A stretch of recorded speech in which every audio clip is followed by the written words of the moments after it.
नमस्कार मित्रांनो, आज आपण आलो आहोत भारतरत्न अटल बिहारी वाजपेयी उद्यानाला, पिंपरी चिंचवड येथे. जसं की आपण पाहू शकता की इथं भरपूर प्रमाणात गाडी पार्क करण्यासाठी जागा आहे. प्रशस्त अशी पार्किंगची व्यवस्था इथं आहे. टू व्हीलर गाड्यांसाठी आणि फोर व्हीलर गाड्यांसाठी भरपूर जागा इथे आहे. फक्त एवढं आहे की समजा जेवढं लवकर आपण येतो तेवढं लवकर आपल्याला पार्किंग भेटेल. माझ्या उजव्या साईडला आपल्याला तिकीट काउंटर बघायला भेटेल. तिथून तिकीट घेतल्यानंतर आपण आतमध्ये जाऊ शकतो. जसं की मी घेतलं आहे, 20 रुपये फी आहे आणि आपण आता आतमध्ये चाललो आहोत.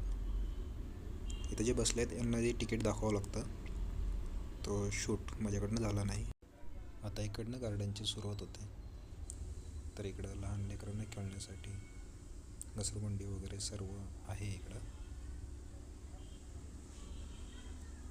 त्यानंतर हे उद्यानातलं आकर्षण. आणि इकडं आहे स्वच्छतागृह, वॉशरूमची व्यवस्था इकडं आहे, पुरुष आणि महिला दोन्हीसाठी. आता आपण खाली चाललो आहोत.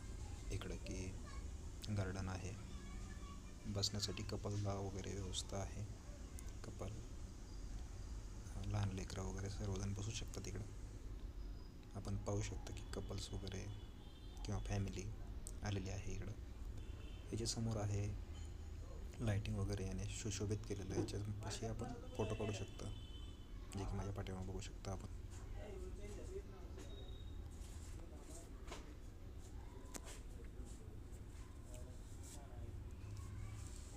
खूप छान असं वातावरण आहे इथलं गार्डनचं.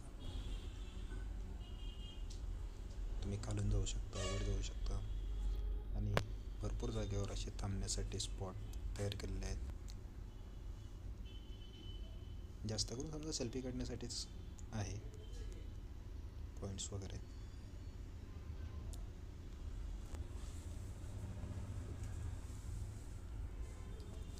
लाईटिंग वगैरे खूप चांगलं असं सुशोभीकरण केलेलं आहे इथं गार्डनचं. जसं की आपण पाहत आहे, जसं अंधार जास्त पडत राहील तसं इथलचं लाईटिंग आणखीनच चांगल्या प्रकारे सुशोभित दिसते. प्रकाश वगैरे चांगला पडतो, त्यांनी अजूनच खूप सुंदर असं वातावरण निर्माण होतं गार्डनचं. आणि इथं एक हे झालं होतं की एक लहान मुलगी तिच्या आईपासून वेगळी झाली होती, की ती काहीतरी खेळत होती वाटतंय आणि तिथून ती पळत सुटली. तिच्यासोबत दोघीजण होते आणि त्यांच्यासोबत एक ते छोटंसं भाऊ होतं. आणि एक पोरगी अशी पळत पुढे जाते आणि जो तिचा लहान भाऊ आणि ती एक छोटी मुलगी असते, तिला मी थांबवतो आणि तिला विचारतो, बाळा काय झालं, का पळतेस तू असं. तर ती म्हणते की मला की मेरी मम्मी गुम हो गई. तर मग आम्ही दोघंजण मिळून त्याच्या मम्मीचा शोध घेतो की ती जिकडनं आली होती तर त्याच रस्त्याने आम्ही वापस जातो. तर त्यावेळेस तिची मम्मी भेटते आम्हाला. भेटल्यानंतर तिची मम्मी तिला एक चापट मारते आणि म्हणते, कुठे गेलती बाई तू, मी किती शोधत होती तुला, मी किती परेशान झाले होते. त्या लेडीजला बोललो की बाई त्यांना मारू नका, आधीच ती रडते, ती खूप घाबरलेली आहे, तिला शांत करा पहिले. मग त्या शांत झाल्या.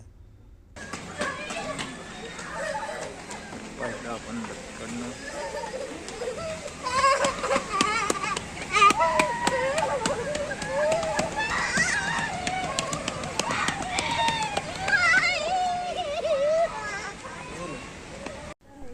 तर आता आपण बघितलं ती मुलगी कशी रडत होती, काय करत होती. तर मग मी ज्यावेळेस त्यांच्या घरच्यांना इथं आईला बोलवलं तर त्यांच्यासोबत 3 लेडीज होत्या, 2 मोठे मुलं होते आणि हे बाकीचे 3-4 लहान लहान लेकरं होते. आणि ते तिघी सोबत होते पण त्यांचे हे लेकरं होते. तर असं करू नका. सेल्फी वगैरे काढताना आपल्या लेकरांकडे लक्ष द्या. जसं की यांच्याकडनं झालं. आता ते जर कोणी चुकीचं काही हेच केलं असतं, एवढं मोठ्या पब्लिकमध्ये तर होणार नाही. पण कोणी हे केलं असतं तर काय झालं असतं, काय करणार होतो आम्ही, विचार करा. आता हे जे तुम्ही माझ्या पाठीमागे बघताय हे ते फॅमिली आहे, त्याच्या हातात घेतले त्यांनी, ते लहान भाऊ आहे तिचा, आणि ती मुलगी, ते जो पांढऱ्या शर्टाचा मुलगा आहे त्याच्या बाजूला जी आहे ती मुलगी आहे. तिथंच माझ्यासोबत पण एक मुलगी आहे, ती माझ्यापाशी चालली आहे. तर हे असं आहे. तर प्लीज आपले जे लेकरं आहेत, मुलं आहेत, तर त्यांना आपल्याजवळच ठेवा. फोटो जरी काढत असताना व्यस्त कितीही असा, पण आपल्या मुलांकडे लक्ष ठेवा. बस हेच तुम्हाला या व्हिडिओच्या माध्यमातून सांगायचं होतं. असं फिरायला तर फिरलो दादा, माझा पहिलाच व्हिडिओ आहे. आणि तिला ज्यावेळेस मी हेल्प करत होती त्याची, त्या टाईम मला काही सुचलं नाही, काही नाही. त्या टायमाला सगळ्यात पहिले मोबाईल बंद केला, खिशात ठेवला, तिला त्याच्या आईपर्यंत कशी पोहोचवलं, आणि त्यानंतर मग परत व्हिडिओ शूट करतो आहे. तर तुम्हाला कसा वाटला हा व्हिडिओ नक्कीच सांगा. लाईक, कमेंट, शेअर करा. हा माझा पहिलाच प्रयत्न आहे. थँक्यू, धन्यवाद.